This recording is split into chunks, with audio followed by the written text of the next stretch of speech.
आकृति और आप देख रहे हैं इंडिया पब्लिक खबर। पश्चिम बंगाल की राजनीति इस वक्त एक ऐसे दोराहे पर खड़ी है जहां हवाओं में सोनार बांग्ला के वादे कम और धर्म युद्ध की गूंज ज्यादा सुनाई दे रही है। कोलकाता के ऐतिहासिक ब्रिगेड परेड ग्राउंड से लेकर मुर्शिदाबाद की गलियों तक सियासी बिसात पर मोहरे बिछ चुके हैं। एक तरफ 5 लाख कंठों से फूटता गीत का पाठ तो दूसरी तरफ 1 लाख लोगों के कुरान पाठ का अल्टीमेटम। बंगाल में इस वक्त जमकर हिंदू मुसलमान हो रहा है और इस पूरी धार्मिक रसाकशी के बीच अगर कोई सबसे बुरा फंसा हुआ नजर आ रहा है तो वो है मुख्यमंत्री ममता बनर्जी।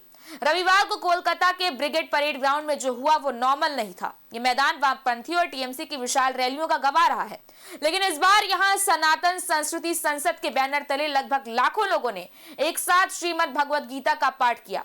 दावा किया जा रहा है कि इस भीड़ में करीब 5 लाख हिंदू शामिल थे।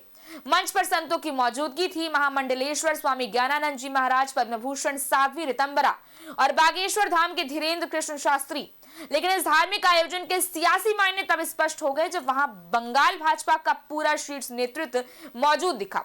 केंद्रीय मंत्री सुकांत मजूमदार, नेता प्रतिपक्ष शुभेंदु अधिकारी और यहां तक कि राज्यपाल सीवी आनंद बोस की उपस्थिति से यह साफ हो गया कि ये केवल आध्यात्मिक आयोजन नहीं बल्कि 2026 के चुनावों के लिए हिंदू वोट बैंक को साधने का शंखनाद है। अब देखिए, बीते शनिवार ममता दीदी के सस्पेंडेड विधायक हुमायूं कबीर ने मुर्शिदाबाद में बाबरी मस्जिद की आधारशिला रखी और उसके बाद बीते दिन रविवार को हुए गीता पाठ में बागेश्वर बाबा और साध्वी ऋतंबरा के बयानों ने आग में घी डालने का काम कर दिया। उनका संदेश स्पष्ट था, हम गजवाए हिंद नहीं भगवाए हिंद चाहते हैं। साध्वी ऋतंबरा ने कहा कि यह राष्ट्र राम का है, राम का ही रहेगा और धीरेन्द्र शास्त्री का यह कहना कि राम पर टिप्पणी करने वालों की ठटरी बांध दी जाएगी भाजपा के उस कोर वोटर को साधने की कोशिश है जो ममता राज में खुद को उपेक्षित महसूस करता है। देखा जाए तो भाजपा जहां एक तरफ हिंदुत्व की पिच पर आक्रामक बैटिंग कर रही है तो वहीं ममता बनर्जी के लिए सबसे बड़ी चिंता उनके अपने ही बनते दिख रहे हैं।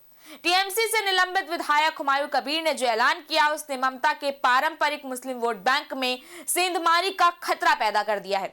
हुमायूं कबीर ने कहा है कि अगर हिंदू गीता का पाठ कर रहे हैं तो हम 1 लाख मुसलमानों को लेकर कुरान का पाठ कराएंगे। सीधे तौर पर काउंटर पोलराइजेशन की कोशिश की जा रही है।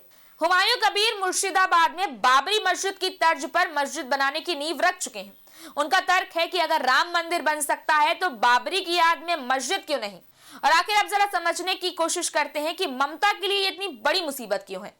देखिए, अगर ममता हुमायूं कबीर का विरोध करती हैं तो मुस्लिम समुदाय में संदेश जाएगा कि दीदी अब सॉफ्ट हिंदुत्व की राह पर है, जिससे उनका कोर वोट बैंक यानी कि मुस्लिम ओवैसी की पार्टी एआईएमआईएम या आईएसएफ या हुमायूं कबीर जैसे नेताओं की तरफ छिटक सकता है।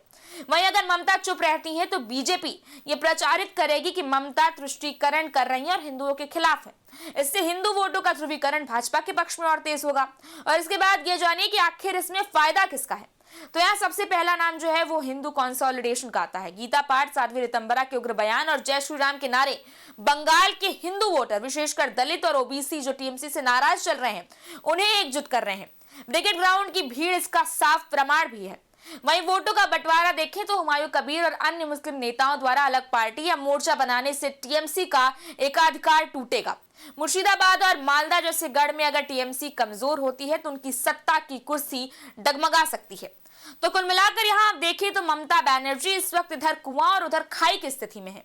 भाजपा उन्हें एंटी हिंदू साबित करने पर तुली है और हुमायूं कबीर उन्हें मुस्लिम विरोधी या कमजोर रक्षक साबित करने में लगे हुए। खैर, फिलहाल तो बस यही कहा जा सकता है कि बंगाल चुनाव से पहले का माहौल पूरी तरह से गीता वर्सेस कुरान के नैरेटिव पर सेट हो गया है और अगर ये ध्रुवीकरण ऐसे ही चलता रहा तो सत्ता का महल वही बनाएगा जो बहुसंख्यक की भावनाओं को अपने पक्ष में लामबंद कर पाएगा और इस रेस में भी जो भी ताकतवर खेल खेल पाएगा वही 2026 में बंगाल अपने नाम करेगा।